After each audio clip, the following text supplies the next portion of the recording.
So, welcome, Chris. And tonight's conversation is about something that I think a lot of men carry, which is the pressure to provide, to protect, to hold everything together, while slowly maybe losing touch with themselves. And, Chris, let me start here with you. When was the first time that you realised that maybe you were being a good man, but possibly at the cost of parts of yourself? I think I came to that realization a little bit later in life. I'm in my mid 30s now, and I think I did what I was supposed to do through my teens and 20s, and I sort of went with the program. And I arrived into my mid to late 20s and realized I wanted a pivot. And I was brave and I shifted careers. And then COVID came round, kids, mortgage, wife. And all of a sudden, I was faced with this sort of fork in the road, this dilemma of do I pursue me and the things I really want selfishly that would have taken me away from my family and away from the path that I was on? Or do I give up a little bit of that selfish desire and drive to be present for others? That's the route I went down. And I think for quite a long time, I resented myself and my wife for feeling like that was a decision I had to make. And it's taken probably another 6 or 7 years of wrestling with that now before I'm reasonably comfortable with where I'm at. And I think I'm starting to strike a balance of meeting my needs whilst meeting others. I'm not there yet. Of course, I'm not there yet, but I'm getting closer. And I want to hit on the part that you are young, Chris. You just said you're in your mid 30s, but you met your wife when, what age were you? We were 17 when we met. Yeah. What age did you get married? I think we were 27. So 10 years after we met, we got married. Yeah. And we're coming up on 10 years married. What are we in? Yeah, 9 years this year it'll be. Wow. And I know you went on to have children and they were planned. And first of all, Isabella came along. Tell me about that. Yeah, we'd deliberately waited through our 20s. We travelled and we moved around a lot and we explored work and bits and pieces, and that was good. And then she came along and it sort of couldn't have gone any better, really. The pregnancy went well. The birth took way longer than I would have liked it to have done. I think Emma would probably agree. But birth went well. And then Isabella was this sort of dream baby. She didn't really cry. She was happy. She slept. She ate. She vomited on everybody. But apart from that, all was sort of well. It was this sort of fairy tale outcome, really, which looking back and certainly talking to other parents, I realise is not necessarily the norm and certainly not the experience that lots go through. Yeah. And we'll go to that. We've got a lot to cover in this Mm. conversation, but we're on the subject of your children because you went on to have your boy, Jacob, Yes. and that Yeah. wasn't as easy. No, that was the opposite. It was Yeah. almost like I'd experienced one thing and I was told, no, no, no, you need both sides of the scale here. So yeah, he arrived prematurely. My wife and him, by all means, really shouldn't have made it. We got so fortunate that they were in hospital for routine observations. My wife just happened to be in hospital when everything went sideways, and I was at home with my daughter. It was the back end, what was it, 2020, so sort of that COVID era. I was at home, she was in hospital. I got the phone call first thing. It was about 2 o'clock in the morning, I think. Emma will know the details, but I hung up on her 3 times. I was half asleep, thought it was the alarm. Eventually, the hospital got through to me, and by the time my mum had arrived to look after Isabella, I arrived at the hospital. Jacob was already in intensive care. Emma was still in surgery. And within sort of 12 hours, they'd whisked him off to a different city, not a different hospital. He was an hour away in a different city into an intensive care unit. They wanted Emma to stay where she was because she just had major surgery, and she said absolutely not. So we shuffled Emma across to where he was, and I went home again, and I went back to work and looked after our daughter and sort of kept the wheels on the bus. But as a result, Jacob spent a month in intensive care, 3 weeks, I think, 3 and a bit weeks. I didn't really see him a great deal. I didn't have the energy to spin the plates with the travel and my daughter and work. So I just looked after the two of us and left Emma to look after the two of them. But this thing came home that just didn't feel like mine. It was sort of new, logically, consciously. I was aware that I should protect it, look after it. I sort of knew I should love it, but I had no emotional attachment. And anytime I went near Jacob, he screamed and cried the house down. And then I hated being around him, and he hated being around me. And we had probably 6 months of me thinking, what on earth have we done? We had this perfect little thing in Isabella that was just a doddle. I mean, a doddle, never teethed, slept every night, ate perfectly well, wasn't ill. And then this disruptance entered the house. And it was hard for a while. And my wife had a bond. She developed that bond, but I think she could see I was struggling. I think she knew not to force it, but didn't really know what to do with it. And I don't think I really knew what to do with it for quite a long time either. It was a pretty unpleasant number of months. Yeah, you explained to me before that you were very emotionally detached in that Mm. sense, and that you would, leave the house, but that Emma seemed to understand. Yeah, I think And because we've been together a long time, and because we had our daughter, I think she'd seen and she knew that I wasn't emotionally detached. She knew that I could bond and be a good dad. She knew that I could be present and provide. So I think she at least had that ability to be able to reconcile the man that was struggling with this moment with the man that she knew previously. I think if Jacob had been our first child, we both might have had a very different reaction to that. But I think yeah. we had seen it work. We knew we could parent one, and it felt like it was a moment in time that we just had to sit with long enough. It's and we're already getting off topic, and I apologise because it's what I do. I was chatting to some sailing friends, and they were talking about a trip they went on, and they got absolutely walloped in the night by a storm.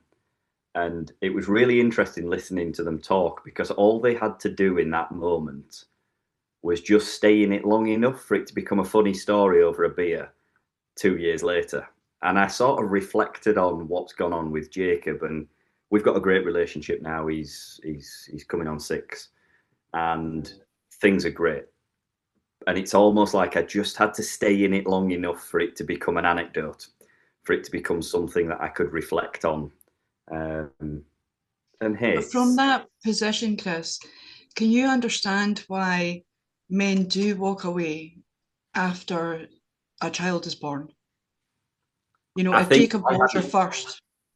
Yeah, I think that's the point for me. I think I was so Mm, fortunate that I'd seen that I could be a dad. I think if Jacob would have been my first experience, I would have been way out of my depth, unbelievably out of my comfort zone, with no ability to reflect on a positive experience. And I can see how in those moments all I wanted to do was leave. I just didn't want to be there. And I can see how it feels incredibly uncomfortable to sit in that and to feel like that is my forever. There's that mhm. there's that beautiful stoic phrase of this too shall pass. It's all well and good knowing it and saying it, but when you're in the moment, it never feels like it's gonna pass. And I feel like I was just incredibly fortunate to have had things go before that made me think things would change. because for a number of months, 6 or 8 months, it felt like nothing was changing. He cried. I got angrier. There's a quite a placid guy, but I think there is a bubbling.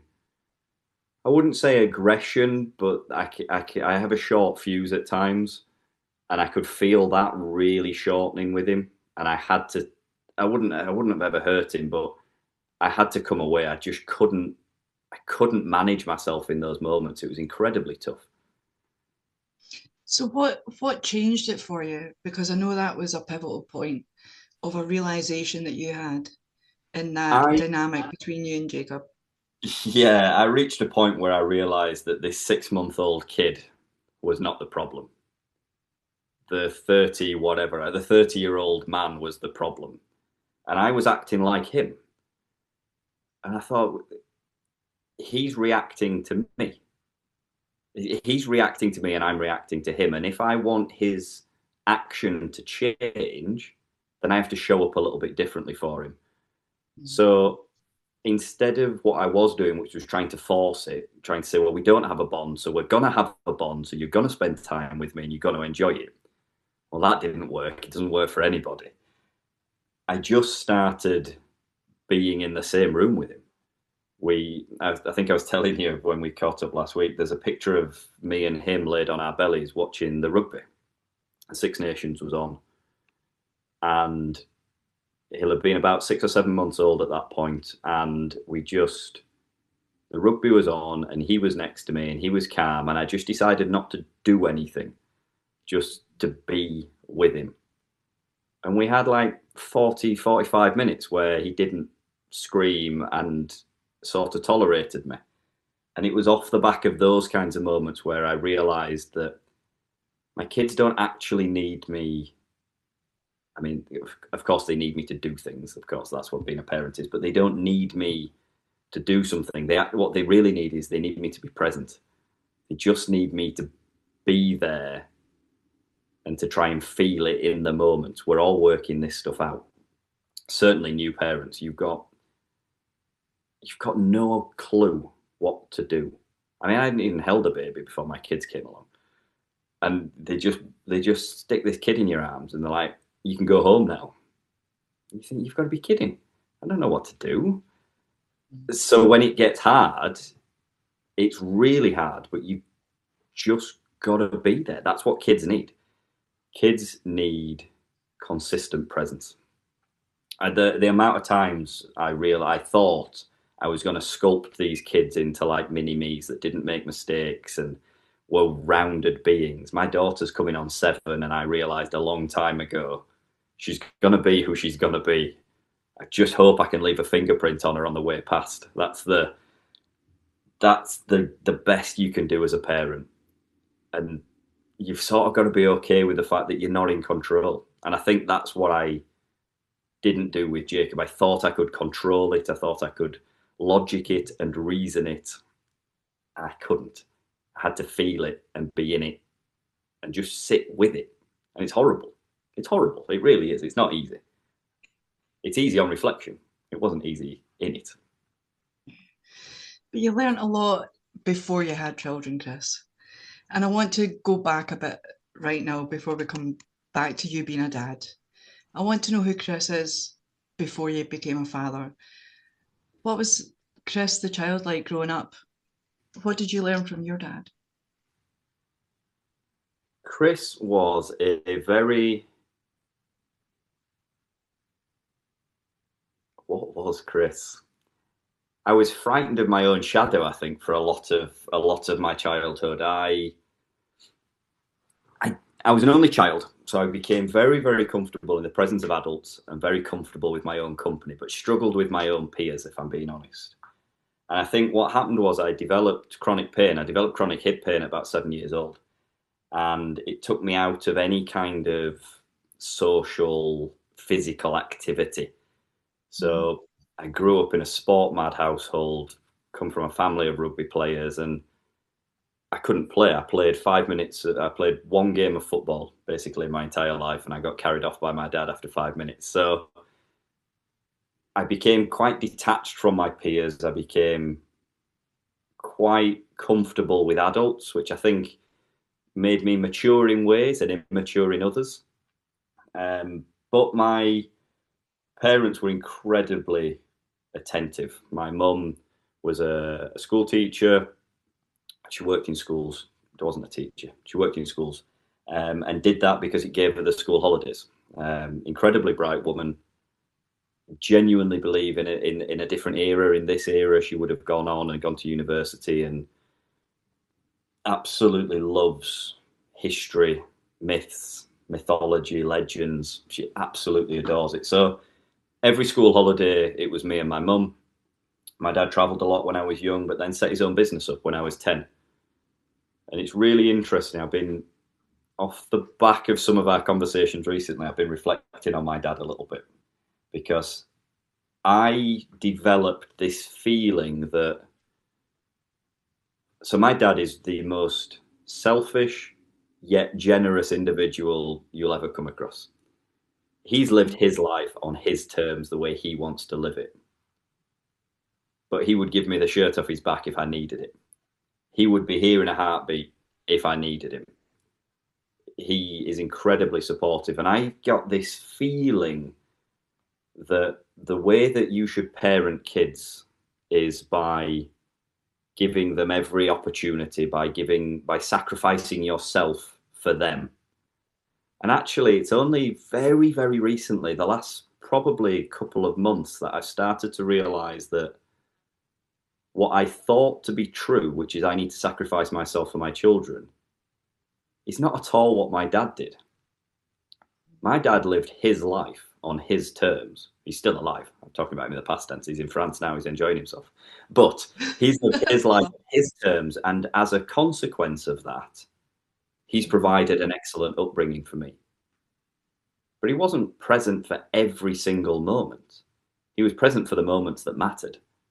Mm. And I think that's a really interesting thing. So I was frightened of failure as a kid. I was petrified of trying. I could not give a talk or a speech or a presentation. I would be sick for weeks before anything like that at school. I couldn't articulate myself. I was unbelievably shy. I had no friends. Looking back, I had a nice childhood, but I didn't really enjoy being a kid. I didn't enjoy any of the sporting endeavours. I was a decent cricketer, but never really performed well. Didn't struggle to build relationships with teammates. So I came into adulthood with a host of skills that made me a reasonable professional, a decent adult, but actually really struggled socially, really struggled to take risks. I mean, what are your 20s for if not for taking a few risks and having a go at life? And I just didn't. I did nothing with my 20s, really. I worked and we went on holidays, but I didn't take a chance. I didn't do anything. And it was only as I matured. There was a pivotal moment when I was 17. I went on an overseas exchange to Tanzania with my college. And that put me way out of my comfort zone. The first time I met the guys I went away with was on the plane flying out. Never met any of them before. And I came away with some really good friends. And that was a good moment for me. And then actually it wasn't until probably 10 years later, 26, 27, 28 years old, where I decided I didn't like who I was. I really didn't like who I was. I would look in the mirror and I would want to be this bold, adventurous, courageous guy. And I was meek and mild and frankly boring. I just didn't do anything, had no interests. And I thought I've got to change. I cannot continue to tell myself I'm one thing and then live a different life. And that was where I decided that the career that I'd built, I just didn't feel like it was for me. And You went to university, Chris. Yes, I did. You're saying you're boring and you weren't adventurous. You went to university. You became a physiotherapist. Yeah. So it's one of those things. If I list like what I've done with my life, mm-hmm. So we'll come on to a bit of this when we'll talk about fear of failure and stuff. Yeah, absolutely. That's a big thing. Yeah. I think we're in a judgment culture. We look at other people and we benchmark ourselves against them. They've done more than us, they've done less than us, I'm doing better than them, I'm doing worse than the other. And I think if people were to look at me objectively, I've had a really cool existence. I've Mhm. stood on the top of Table Mountain having played in an international tournament in South Africa. I've toured Barbados twice. I've played ice cricket in a missile bunker in Estonia. I've been to university. I've worked in really clinically specialist areas. I've cycled out of Vietnam and into Cambodia, and I've had a really cool 30 odd years. I've crammed a lot in. But I would say, from my perspective, looking at me, those were things that were aligned with a vision of my future that potentially my dad had for me, not I see. necessarily a vision of my future that I have for myself. He's a self-made man. He wanted to go to college and continue to play sport and not attend. And my grandma, his mum, she hit him over the head with a brolly, and she said, "You've got no chance if you think you're going to do that. You're going to go and get a job." And he got an apprenticeship, and he did very well for himself. Don't get me wrong, but he had to work hard for it. He had nothing. He left school with not a single qualification, and he didn't want that for me. He wanted me to have a different experience, and I fully get it. I fully get it, and I am sat here today as a result of the morals, the values, the direction that my dad put me on. And it's not a bad life. It's not a bad life at all. And it sounds incredibly ungrateful for me to sit here and say, I don't want any of it. He set me up incredibly well. He set me up with a skill set and an ability to go out and live a life. I left at 18, never really had to go home. Helped me out here and there, but I've been fairly self-sufficient since leaving university, and that's as a result of the grounding I got. But I feel like I'm living the life I should lead rather than the life I necessarily want to lead. And what would be the life that Chris wants to lead? Because I do know that you went on to intelligence, um, like military type of work, Yeah, security. Yeah.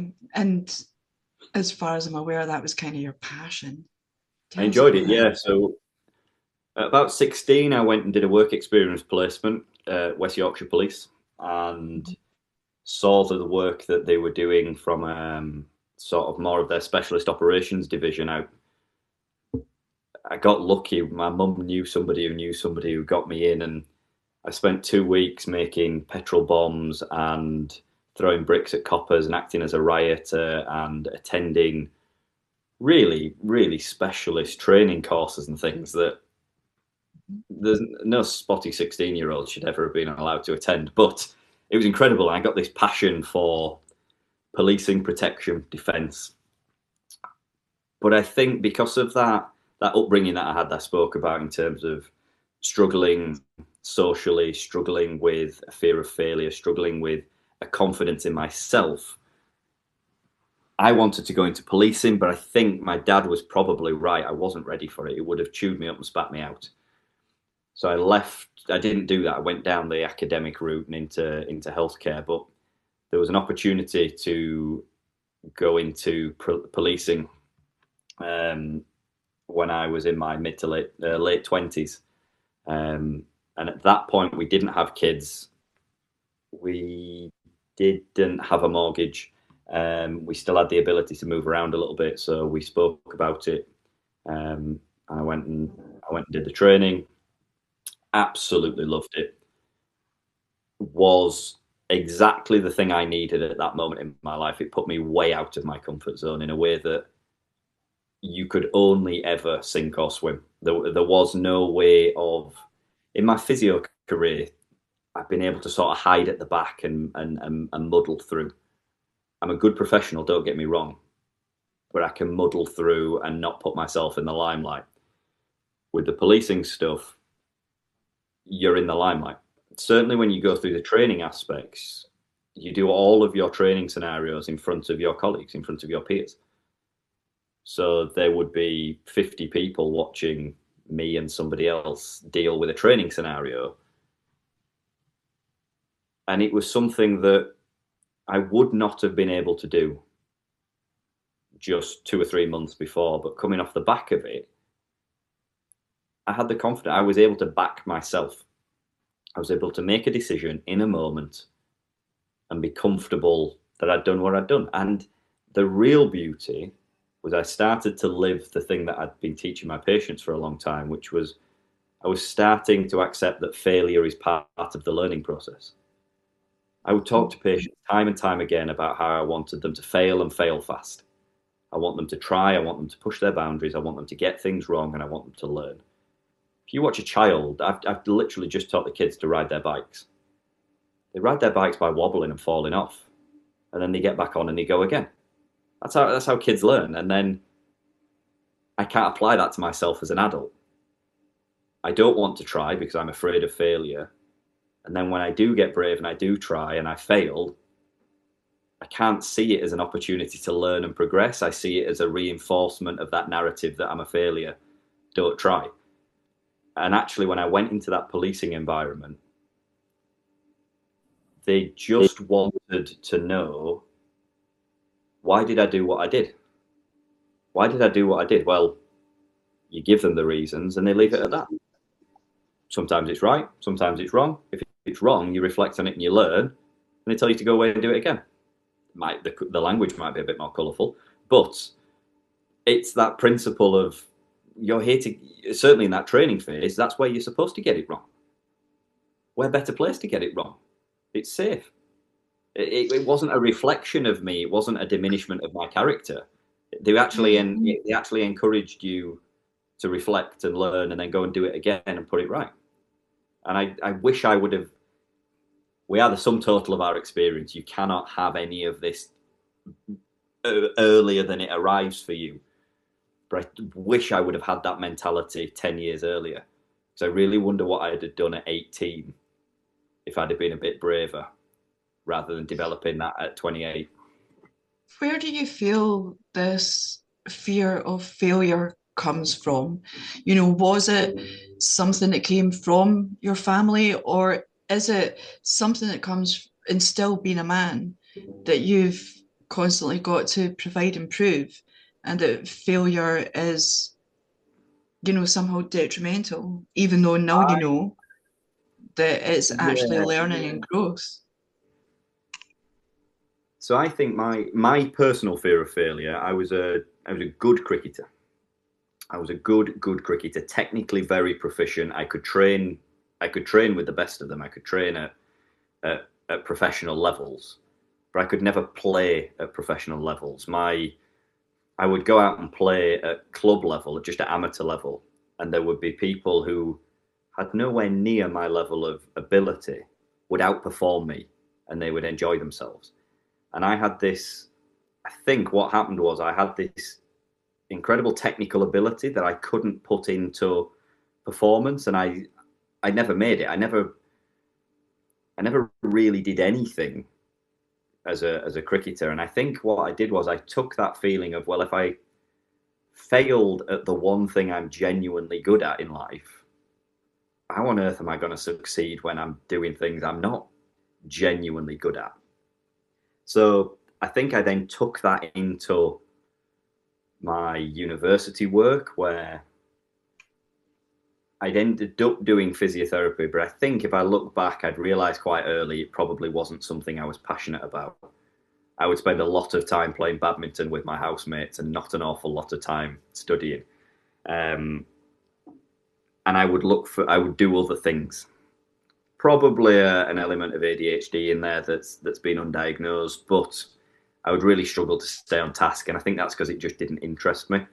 But I think that fear of failure for me came from an inability to make good on the skills I did have, which sort of meant that, well, if you couldn't do that, well, how on earth are you going to do anything else?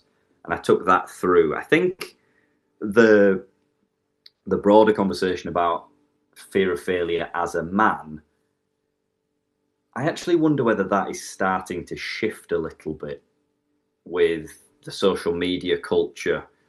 there's this growing sort of hustle culture, which I don't think is necessarily a good thing. But there's this idea that you should just go and launch 17 businesses.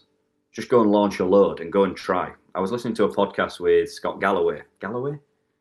He's an American Democrat, I think, who does a lot of. He's on the Diary of a CEO podcast, Okay. and he says that I think 1 in 7 businesses go under. So he started 9. It was that feeling Okay. of he knows the odds are against him. He knows he's going to fail multiple times, but Mm. he's got that mindset of, well, I'll just keep going until something sticks. For me, that just petrifies me. The feeling of Okay. failing 7 times to then succeed, or 6 times and then succeed,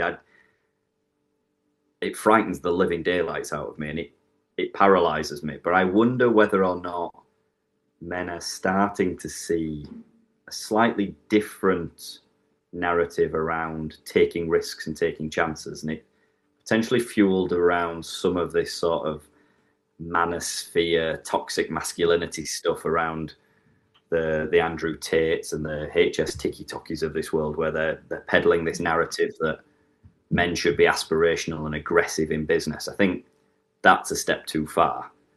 Mhm. But actually, the advent of the podcast, the rise of YouTube, it is showing people that there is a way to succeed, and actually that failure is potentially part of that story. Whereas I think when I grew up, you didn't see, the only people you ever saw were the people that succeeded, because history is written by the winner, right? Yeah, and So you never see the before, journey, do you? You never see the no, journey and all the failures. It was always the shiny stuff so you when just they've see made it. Richard Branson on his private island, Yeah. but because there was no way of him telling the full narrative, there was no way of seeing the ups and the downs, the wheeling and the dealing, the fact that he practically couldn't read or write. He didn't know his way around Right. accounting, Yeah. basic accounts, but he just used what he was good at. All you do is you see the success, you don't see the journey. And I think it is quite powerful now, I think, to see people talk about failure, talk about trying and getting it wrong and going again. So I would like to think that men have an opportunity to rewrite that side of things in maybe a way that I didn't in a pre social media world. Potentially, I don't know. I'd not really thought about it until you'd said, "What's it like for men?" Do you think that because like you've touched on the fact of, ADHD, that brain that is just constantly going, yes, undiagnosed, but you're extremely self-aware, Chris. So I know that you understand your own mind. And do you feel that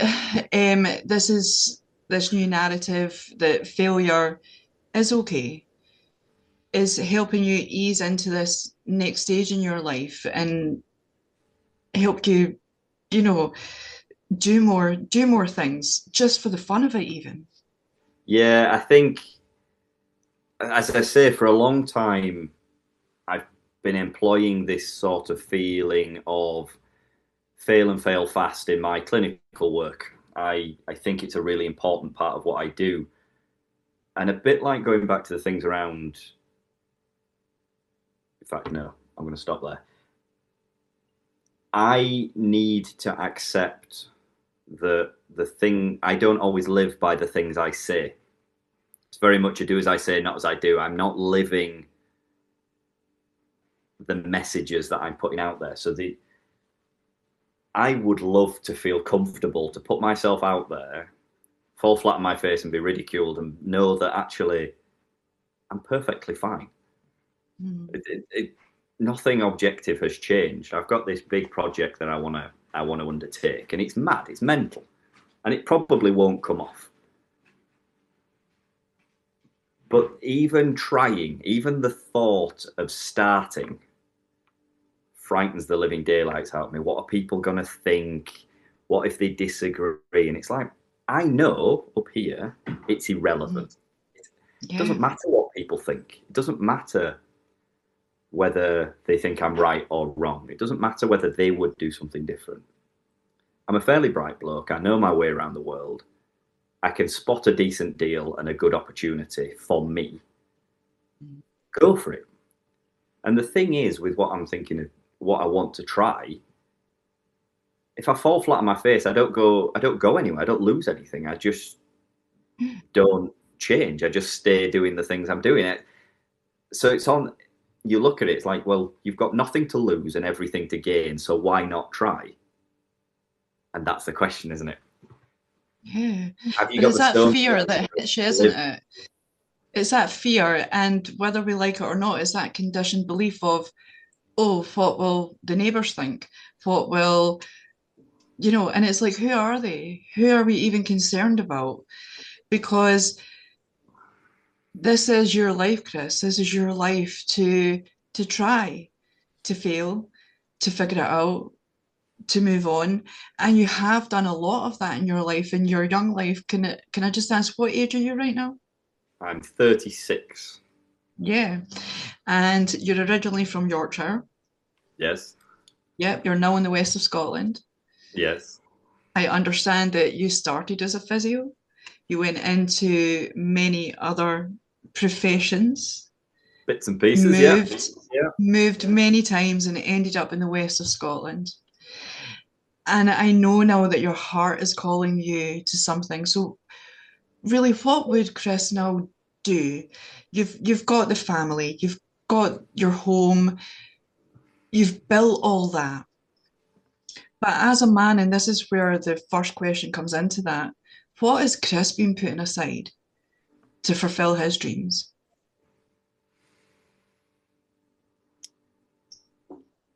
I think one of the things I personally really struggle with is the rhythm and the consistency of modern life. I found when I was doing the policing work and I was on a shift system, 12-hour shifts and a rota. I Mhm. really loved the ebb and flow of a few days, a few nights, a load of days off. Sometimes it was a weekend, sometimes it was a bank holiday, sometimes I just had a load of weekdays off. I I really enjoyed the ebb and the flow and the difference between a Friday night shift and a Monday morning shift, and the difference between off being off at a weekend and being off on a Wednesday. And I think for me and maybe the way my brain works, I crave change. I crave spontaneity. I desperately want things to be different. I get bored incredibly easily. And I think what I'm doing is I'm living this life that is incredibly structured. I mean, you could write next week and the week after and the week after down on a piece of paper, and you would know exactly where I'd be. I'd be an intelligence officer's dream because I would be exactly where you expected me to be on the times where you'd expect me to be. But that feels just stifling to me. It feels like I'm trapped on this hamster wheel. And the real difference for me that I think the insight on life I have is very different to a lot of people because I've spent my career working with people who were fine one day and had catastrophic injuries and their life changed overnight. I would work with people, scaffolders that went to work and the scaffolding peeled off a building and they had life changing injuries. The guy that was taking a present, it was a joke present he was taking to a friend on Christmas Eve and got wiped out and his life changed overnight. The people that went on holiday and got spiked and came home, life changed. The people that they get to their 50s and they get diagnosed with MS, Parkinson's, motor neurons disease, horrific, life changing, life debilitating diseases and injuries. And I see that as sort of my vision of what the future might hold is skewed. Where my mum and dad, they see people growing old and having great retirements Yeah. because history is written by the winner. That's what they see. I see all the people doing terribly. I see all the people that have worked hard in the Mhm. promise of a retirement that never came.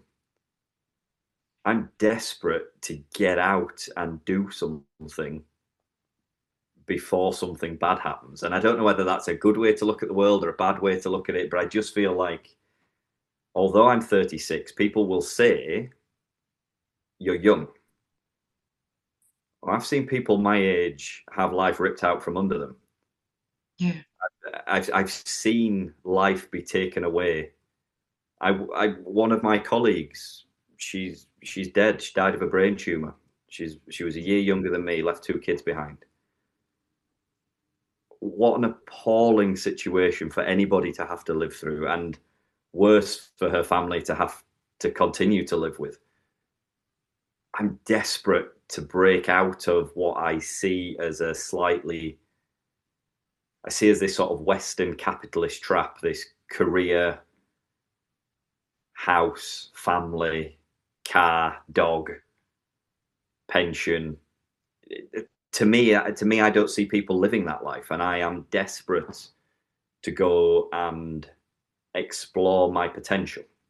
I want to be cold and wet and tired and hungry. I've lived a comfortable life. And I think because of that privilege, because of the privilege of being safe and comfortable, I don't Yeah. really know what I'm capable of. I actually see lots of individuals that go out and do great things in the world.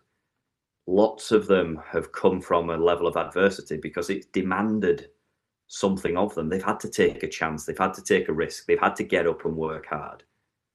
I Mhm. haven't ever I haven't ever needed to do that. I've done well at school, I've found jobs, I've been reasonably successful. People seem to think I do a good job. I've never had a need to go and try. I And find I it interesting. Oh, sorry, try. I've Chris. worked hard at the things I've done, but never needed to go and put myself out there and fail and try and see who am I when everything's stripped away. And I've had glimpses of that with very, very limited time with the military, and I've done some survival courses and bits and pieces, but I want more of that. I want to strip more of this comfort away and see what's underneath. Who am I when my back's against the wall, when people are depending on me, when I need to show up as part of a team, part of a crew? I want to go and sail. That's what I really want to. You ask what I want to do. I want to go and sail. That's what I That's want to do. where your heart calls you. The And ocean. I had The never ocean. ever thought that would be. In fact, when I told my friend that, me and a pal went to Norway. We drove to Norway. We got the ferry over from Harwich to Rotterdam. And there's a picture of me with my hood up and my sunglasses on, sick as a dog on this ferry. And the caption under I don't know whether it's Facebook or Instagram or wherever, it's Chris Day does not like boats. And that's the caption. I hated Really? boats. I still get seasick. But I came up to the west coast of Scotland, had no friends. The missus said, you've got to get out. You've got to go and do something. And I booked a dinghy course, little plastic dinghies out the sailing club here in Oban. And I came off the water day one and just thought I should have been doing this all my life. I just love it. I'm going away this weekend. I just love it. And that is, forget the kids, the wife, the dog, the family, the mum, dad, house. If you said I could do anything I wanted right now, I put my shorts and my flip flops on and I go and sit on a boat. Not really to go and conquer anything, not really to go and achieve anything necessarily, other than the things I want to do and the journeys and the races and the events I want to take part in.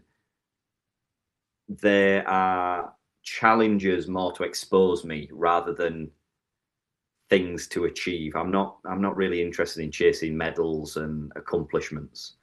I sort of want to go and experience the experience and allow that to help me change and grow and evolve, because I think I am. I think I'm doing the learning a lot of people do in their 20s. I'm just doing it in my 30s.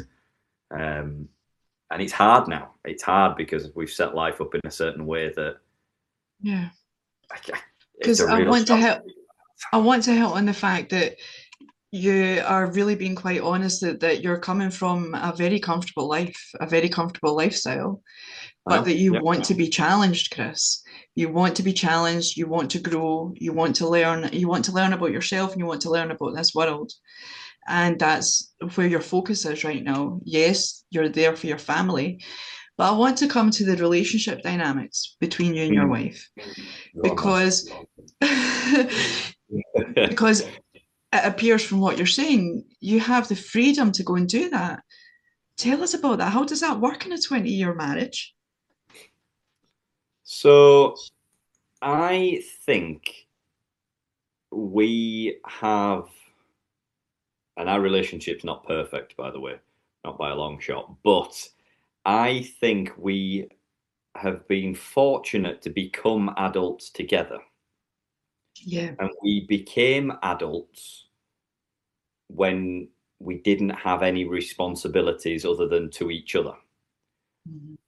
So we were teenagers, we were at college, then we went to different universities and we were together but quite distant for a little while. And then Emma graduated the year after me, and then we moved to Newcastle. And I think because we were becoming adults together, we were 21 at that stage, and we had nothing other than ourselves. We developed this pattern where if somebody wanted to do something, we would ask each other, "Is it all right if I go and do?" But there was just this understanding that the answer would be yes. There wouldn't ever be a, well, I want to go away for a couple of weeks. Is that a problem? And Emma might say, well, yeah, that's a problem. You can't. So I have rung Emma on her birthday from a beach in Barbados one year, and I rung her from the top of Table Mountain one year because I'd gone. Her birthday falls in pre-season cricket tour time, so I was away. Um, but it was never a problem. It was always just part of our relationship. We got together as 17, 18 year olds, and I was out playing sports. It was never a, well, you've got to be home for this time, or it's a weekend, so you have to spend time with me. It was, well, that's just what we did. So as we came into adulthood, we had those boundaries of, well, she'd go and do her thing and I'd do my thing and we do our things. And it sort of was this really nice give and take. And then as life settled and kids came along, we sort of maintained that. And I think because we both know there is a give and a take, there's not that feeling of selfishness where I'm saying, well, Emma's off, she's going doing that, and I don't get to do anything. Or I'm out all this time and she doesn't get the chance to go and do anything. There is this understanding that if somebody wants to do something, the other will do their level best to accommodate it. And as a result, if I'm accommodating of Emma's needs, she's accommodating of my needs. So it's a game to be played, isn't it? That's a relationship. It's compromise. Good So, balance. Yeah. and I take more than Emma does. Um, I've got way more going on in my social life. My hobbies and interests take me away for a lot. But I make sure that I'm away when it's appropriate and it's convenient. And if there are things that are going on in Emma's life, I'll drop something out of my diary to make sure that she gets the opportunity. So she was away with friends out in the Canaries over Easter. I took a couple of days off so that I could look after the kids. I know that I'll get that time back. And I know that she'll have a nice time and she'll come back refreshed and happy. And I'll benefit from having a partner that's happy. I don't want, Yeah. if I just take from that relationship, at some point, there's going to be nothing left to take. And I Yeah. know we're better off together, both of us. We're better off as a unit. And I think Yeah. we also made a decision to have kids together. We Yeah. decided that each other were people that we wanted to raise kids with, and we want to do that together. Whether that is what happens in the longer term, who really knows? I don't think anybody knows what happens. People change and things come and go. But I am incredibly fortunate to have a partner that gives me a pretty long leash. Um, I'm out a lot. I'm out a lot, a lot. um, and I enjoy that. It's good for me. I come back energized. If she kept me in the house, I would be a nightmare. I'd be miserable. So I think she knows that I Yeah, have to get out. yeah, you seem to have built this really good understanding over the years that to lift each other up and to let each other go and grow and be happy. And I think that's really important within a relationship. You know, I mean, looking from the outside, there doesn't appear to be that jealousy. It appears to be that she wants you to go and do your thing, just as you're saying you want her to go and do her thing, because when you come back together, you know that you're brighter, you're happier, you're refreshed, and you make better parents for it. I think there's that beautiful. It's some kind. I think it's a Southern African phrase, Ubuntu. It's that idea of there is no me, there's only a we. Yeah. And there was a. Oh, I'm going to butcher the story. I think it was the Boston Celtics, the coach that took over the Boston Celtics, the American basketball team, I believe. Um, he put all these superstars together and tried to restore the Celtics to being this championship winning team, which they'd been historically but hadn't been for a long time. And everybody said, there's no way all of these big names are going to play together. It's just not going to happen. And he embedded this philosophy of Ubuntu. And it's sort of a word that doesn't have a meaning. It doesn't translate well into English. But it's this idea that if I work hard for you, you work hard for me, and we both Yeah. succeed. If I give everything I've got in support of you and you do the same for me, we uplift each other and we both succeed and we both win. And I think Emma and I have got a bit of that going on. Don't always get the balance right. I think last year I took a little bit too much. And I don't think Emma always asks to take. I think she doesn't, she's quite happy not, but I think it's good for her. But I feel like we're better together when we're better individually. I think Mm. lots of couples fall into that trap of feeling like we're a couple, so we come as a couple. It's like we're together. Well, no, Yeah. you're two people.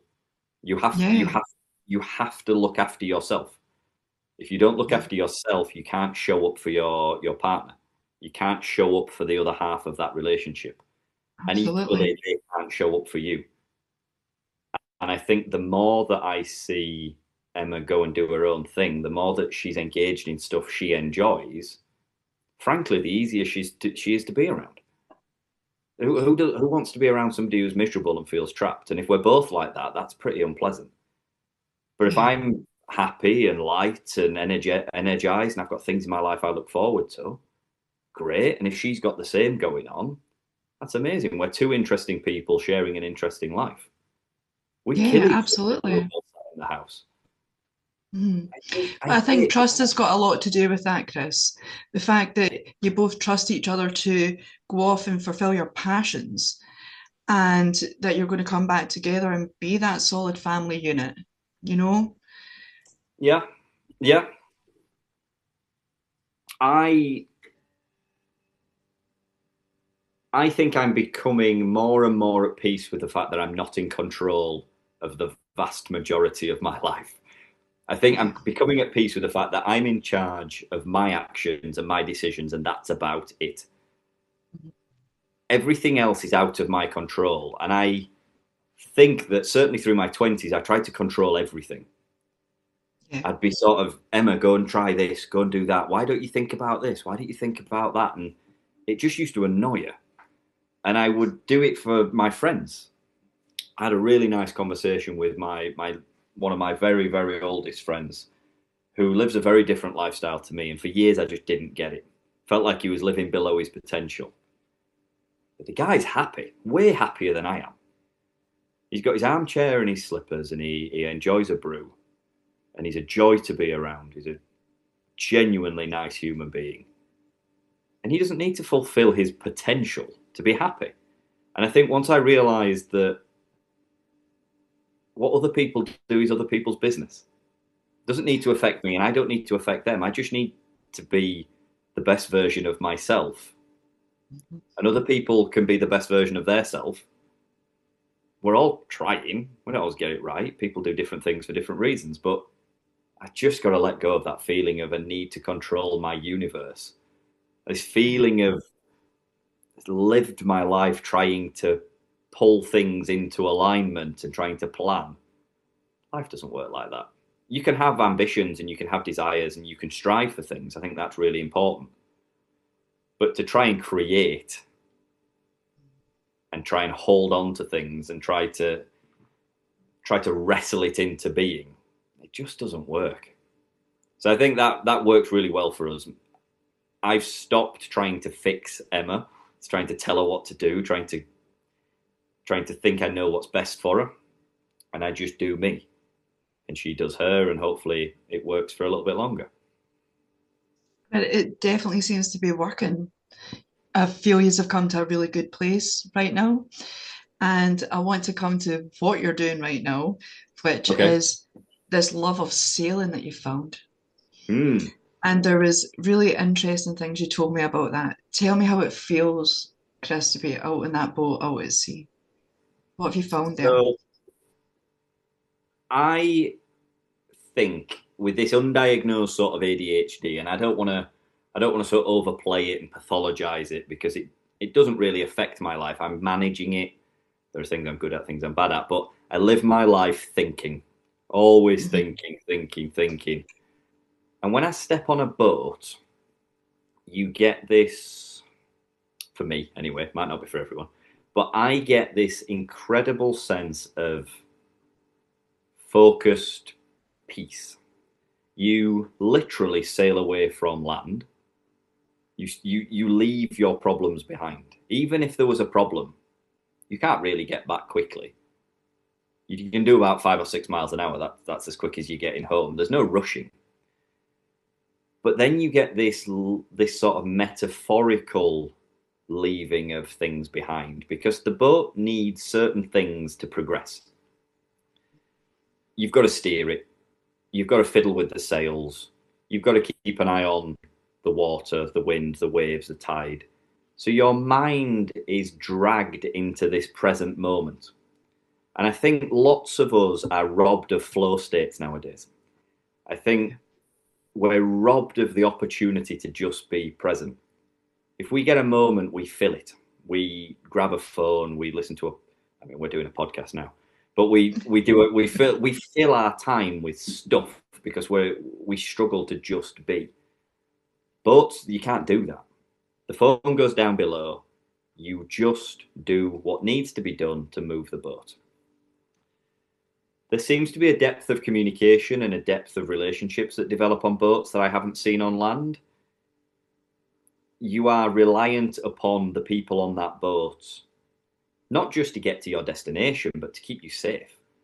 We all have to do the things we need to do at the time we need to do them for us to be safe, for us to take care of each other.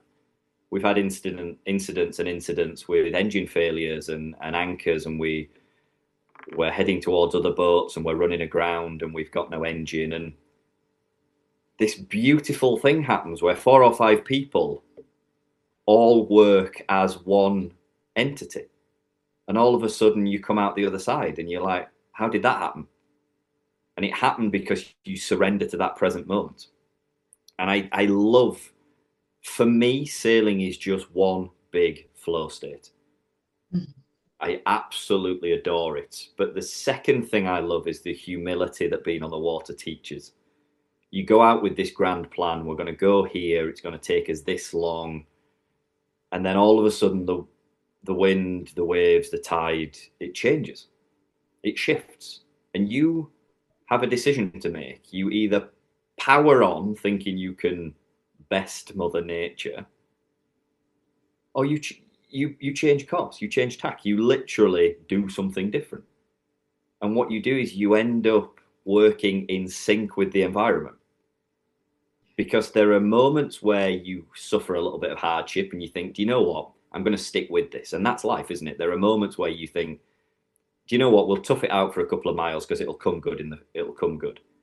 And then there are moments where you think, no, I need to do something different.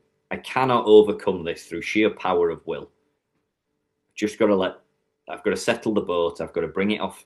You come off the wind a little bit. You fill the sails. You go in a different direction. You go to a different anchorage. You turn around and come home. There's sometimes we get this in high altitude mountaineering and things as well.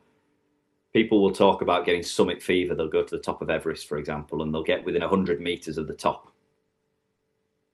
And actually being able to turn around, having gone so far and suffered so much, but accepting that the weather says no, Mother Nature says no today, I'm going to go back down. That is so powerful, I think, for life. There's this feeling of striving and failing and achieving that we spoke about earlier, which is important. But it's also important to know when to be humble and when to accept that now's not the moment. And I just love I love being on the water. It feels like home. It feels like where I should be. And this philosophy that you've learned from being on the water, you're applying that to your life now, your I day to think day so. life. I think Yeah. so. I think I'm becoming more rounded as a person. I think I'm adding strings to my bow. I think I'm becoming somebody a little bit more at ease with where I am right now. We've spoken Yeah. a little bit in the past about knowing when to strive and when to accept this present moment. And I was listening to a podcast on Taoism, and there's this beautiful sort of Taoist philosophy of gardening. And the Taoist gardener will plant the seed, and they will then tend the ground. They'll weed, they'll water, they'll prepare the ground for growth. But they don't dig the seed up to check that it's growing. They Yeah. understand that the sapling, the seed, it will come to blossom when it is ready, when the time is right. And I think I'm starting to realize that in my own life in really pragmatic terms, in that I can plant seeds and I should be tending the ground. I should be ambitious. I should be trying to create and explore, but not forcing the end product, allowing that seed to germinate and to come to blossom when it's ready. And I think understanding where I am on that sort of scale of change is something that I'm starting to understand, starting to tend the ground. Whereas I think previously I was ripping everything up, checking that it was growing, not realizing that I was killing Of it course. doing that. It's Because it's mad. not easy, is it? Yeah. Because you spoke about how busy your brain is and how sailing helps calm that and it's brought you into the moment. But with that busy brain, Chris, you must get a lot of intrusive thoughts. And I just want to hit on quickly that I'm aware you've had sleep issues as Mm, well yeah, because big of time. that. Yeah. Yeah, So yeah. how are you dealing with So I have had sleep issues right from being a child. The issue is I go to sleep and think I've slept all the way through the night, and unfortunately I haven't. I've been up and done all sorts of weird and wonderful things, and some slightly frightening things as well. And there's nothing worse for me than putting my head on the pillow and worrying about going to sleep. It becomes a self-fulfilling prophecy. I Yeah. sit and I panic, and the panic makes me do things in my sleep. And you end up in this. I ended up one night, I was still awake at 3, 4 o'clock in the morning because I literally didn't want to go to sleep, didn't trust myself to fall asleep. And I again started to do what I tell my patients to do. Talk to my patients about forgetting about the progress and trusting the process. And what I realized was that I needed to let go of lots of what I was ruminating on, because that's all I was doing. I was just stuff is popping into my brain constantly. And then I think I need to think about it.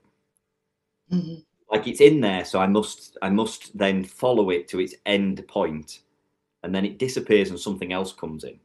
And it's exhausting. It's Yeah. absolutely exhausting to talk to yourself incessantly. And that's what I was doing. I was just wittering with my own brain endlessly. And I would end up fatigued and tired, but not able to go to sleep. And I had to accept that it's just my brain wittering, it's just noise. And I think we all get lost in that feeling of thoughts. We think that our thoughts are us. Again, going to some of the sort of Taoist and Buddhist philosophies and meditation, we a really concrete example. If you sit on the side of a road and the car's going backwards and forwards with your thoughts, it would be absolutely mental to jump into the road and think you could stop them. You would just get mowed down. The job is to sit on the side of the road and let it go past. But I think in a Western philosophy, we want to hang on to the good stuff and we want to avoid the bad stuff and we want to keep some things and let go of other things. And it's not how it works. Stuff comes and it goes, and your job is to acknowledge that it's there and then let it go away. Let it go away. And if it's important, it'll come back. And I think so often in my life, I've crippled myself with what ifs, yeah, buts. Well, if you do that, Chris, then this happens, and then what happened? And then it's like, no, just shut up, mate. Just shut up. Just let it go. You don't Yeah, actually know what you're talking about. Your brain is just guessing anyway. So you're arguing and worrying and fretting over a guess that your brain has made. If your brain was any good at predicting stuff, we'd all know the lottery numbers. It's just that'd be filling your great, brain wouldn't is it? just filling gaps. You go online if you go onto YouTube, there's some great little optical illusions about tricking the brain. Mhm. You'll see something that's blue that's actually yellow. You'll see something that's black that's actually white. You'll see something that's big that's actually small. Your brain's an idiot, really, in the background. It's this Absolutely. processing machine, and the function of the brain is to predict. Mhm. And the more accurately it predicts, the safer you are. It predicts that the rustle in the bushes is something that's going to eat you, or the Mhm. shadow is something that's going to attack you, or the next thing poses a threat to you. Your brain is a threat detection machine. That's all it's there to do. Yep. It's a simplification, of course it is, but we live But a thinking that correct simplification. Yes, your we brain is live conditioned thinking to look for fear. Yeah, to keep you safe, absolutely, to keep you alive. Yeah. and we live our life thinking that those predictions are true. Mhm. And actually, what they are is they're your brain's best guess. They're But based on the past, which is how the conscious mind works. They're based on your past experiences, which is why it's so uncomfortable to change and do new experiences because that's where the fear comes from because it's not comfortable. Yeah, what's more frightening than the unknown? I yeah. mean, I really do envy those people that love it, that thrive in it, that take chances. I wish I had a bit more of that. I really do. And maybe I'll develop that. Maybe it'll come. Sounds like you've got a bit more than you give yourself credit for, Chris. Yeah, It but really, really does. I talk a good game, but it's living it. It's living it. Yeah. That's it's living it and embracing it. It's all well and good helping other people do it and seeing the benefits. Hmm. But am I brave enough to do it myself? That's the big question. That's Yeah. the big question. Chris, I'm going to hit you with some fire questions right All now. right, go on. Hang on. Okay. Um, okay. So, what kind of man do you hope that your son will become? In a word, kind. Lovely. And here's one for you. What do you hope that your daughter learns about men from watching you?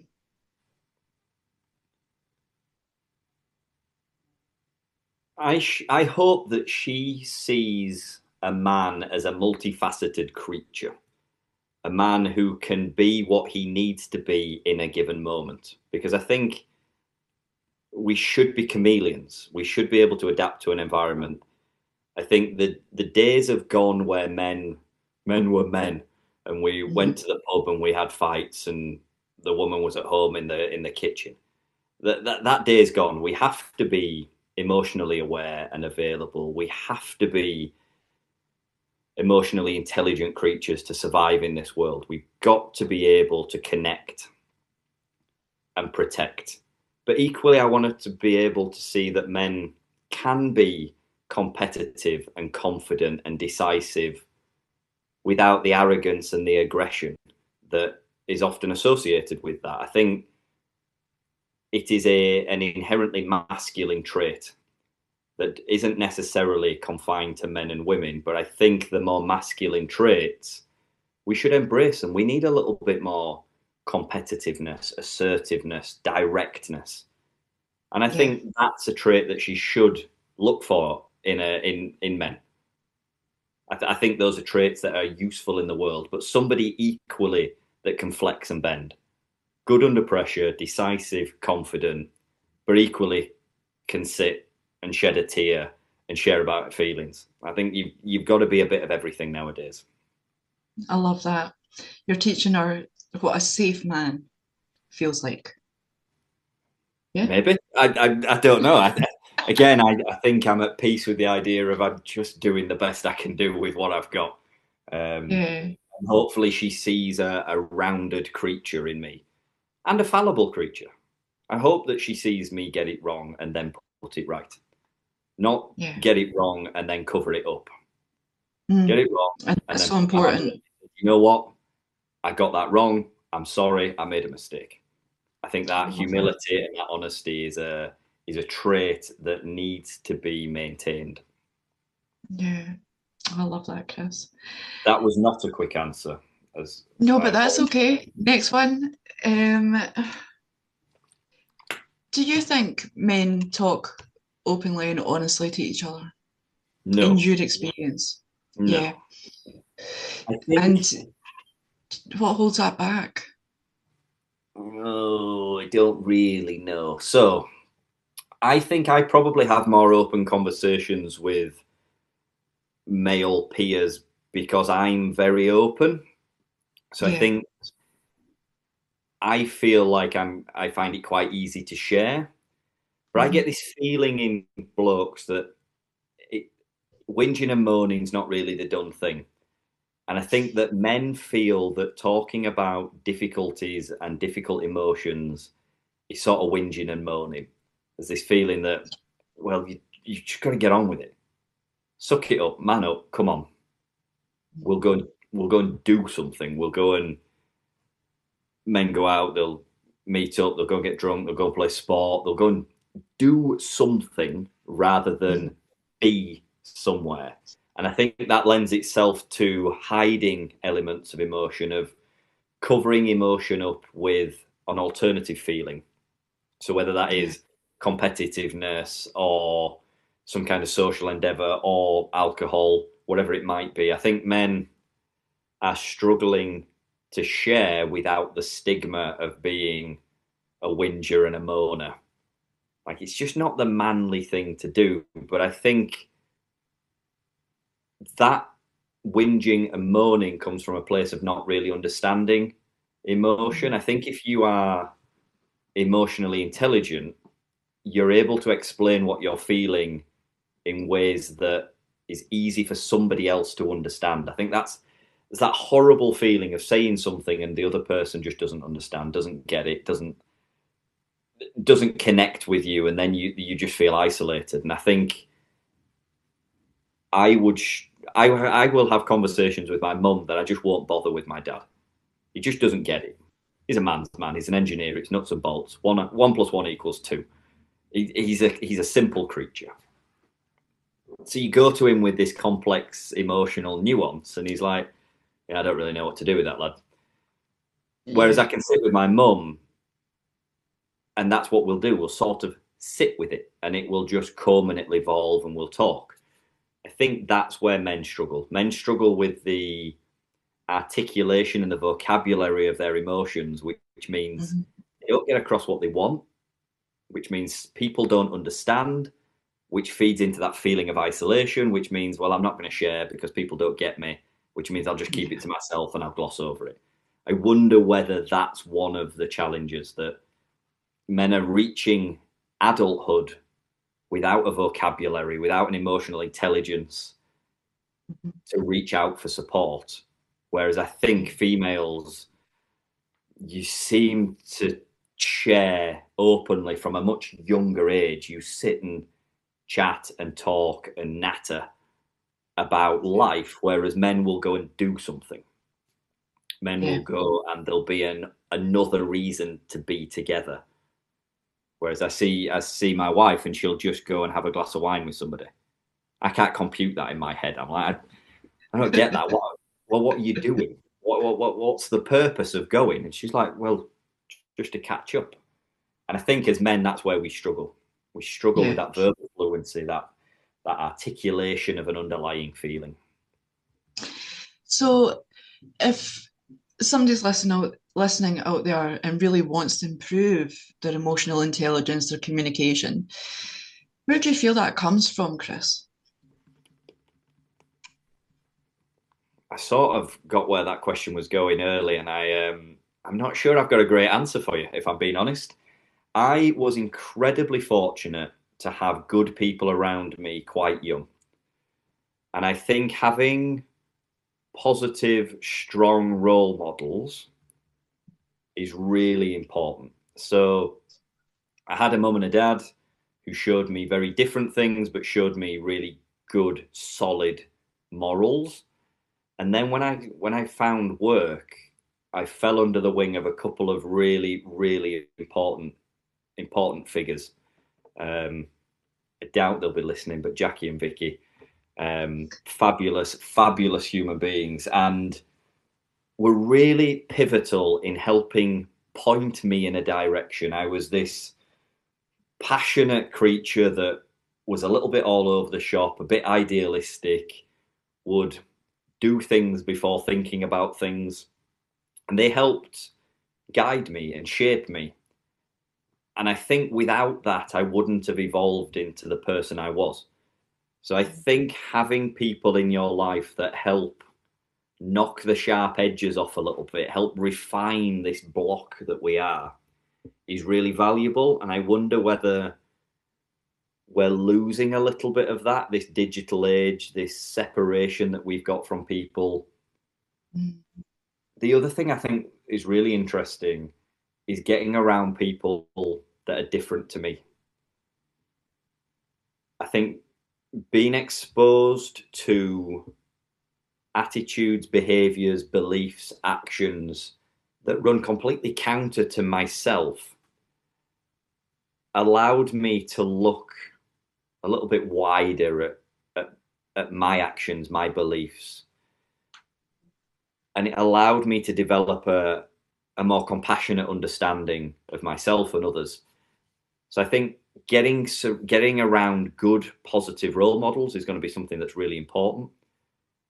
And getting around people that are different to you. And that is something that is going to become increasingly difficult in this polarized world where people are building online connection with people who represent their viewpoint. And it robs Yeah, you of the ability to have a conversation. If we look at the world absolutely. now, it's left versus right, it's black versus white, it's Christian versus Muslim, it's Mhm. this divisive, argumentative, it's two people coming at a problem. And Yes. the only way around that is somebody has to cede ground, somebody has to concede. Mhm. Well, that's not life. We've got to have a much more nuanced conversation. We live in the shade of grey. And if we're all going to live together harmoniously, nicely, and we've got to talk, we can't argue. So I think to develop a level of emotional intelligence, to be a more rounded individual, you've got to get alongside people who rub you up the wrong way, drop some of the judgment, drop some of the feeling of other. I think we spend a lot of time looking at people as different to ourselves, Yeah, and actually we're all just people. And actually they might be serving a purpose in your life. They might be stirring up a feeling in you that is showing you you've got to deal with something. And I think through doing absolutely. that, you develop the distance from some of the really raw emotional stuff. It allows you to see things with a bit of perspective, with a Mhm. mentor on the backside of that shows you what to do with it. I think it helps you develop some coping strategies in what is a particularly tough world for a lot of people nowadays. I don't know whether that answers Absolutely. your question. I feel like Absolutely, because I what you've hit on is something that I do like to teach all the time, that if something is triggering you, it's not the other person or the other side's issue. It's something you need to look at within yourself, which is basically what you're saying. We can all have different opinions, we can all have different viewpoints, but what exactly is that bringing up for you in your belief system is something for you to look at and grow with. It doesn't mean that you need to necessarily change your belief system, but have a bit of more of an understanding. Because, like you say, Chris, at the end of the day, we're all human. We're all doing our best with the information that we've got. And yeah, it's our responsibility to learn, to read, to grow, to watch, to take that information in, and to let it lift us to a different level instead of making us negative all the time. Yeah, and But I one think last, go sorry, on, go on, go yeah, on. carry on. No, no, no, go on, No, go on, go on. I was going to go off on a tangent again. Don't worry about it. Ask your question. no, I was just going to say, because I could talk to you all night, but Yeah, I um, know. we may need to come to a close. I'm just going to ask you one more question, Chris, if that's all right. Yeah. So, for a man that's listening right now, feeling torn between responsibility Mm. and authenticity, what would you say to him? I think responsibility is important, and I think that has to be taken seriously. I think first and foremost, I wouldn't do anything that would disadvantage the people that I am responsible for. I made a commitment to start a family, and I take that responsibility incredibly seriously. So, in terms of my order of priority, responsibility is high up there. But I think what that doesn't need to mean that you sacrifice authenticity. I think you can be responsible, you can provide in your way. And I think that's the mistake I've made. I've gone off and done what I've sacrificed for my kids without realizing that actually I should be providing for them in the way that I can do that best. And I think if somebody's out there and struggling and wrestling with this feeling of, I want to be over here, but I'm being dragged over here, you've got to accept that you're here. This is the thing that can't go anywhere right now. It is so important that we are responsible, and that's a trait in men that I think is important. We provide, we protect, we uplift. We're there when we're needed to be there. We endure hardship when it's needed. But don't let the aspirational, creative, intuitive, explorational side of you die in that pursuit of responsibility. There are tons of things that you can do that every day nudge you towards the person you want to be without running off in the different direction. I think is what I would say. Yeah. Show up, And be the man you need to be, and build who you want to be in the background. It can happen. You can do both things. Chris, I think that's absolutely wonderful advice. And thank you so much for sitting with me. And I'm sure I'll have you back because there's still a million things that we can talk about. But for now, to anyone listening, I'm going to put details below if you want to find out who Chris is. We'll put his social media handles on there, if that's all right with you, Chris. Yeah, And I don't have any, but we'll work that bit out. Yeah.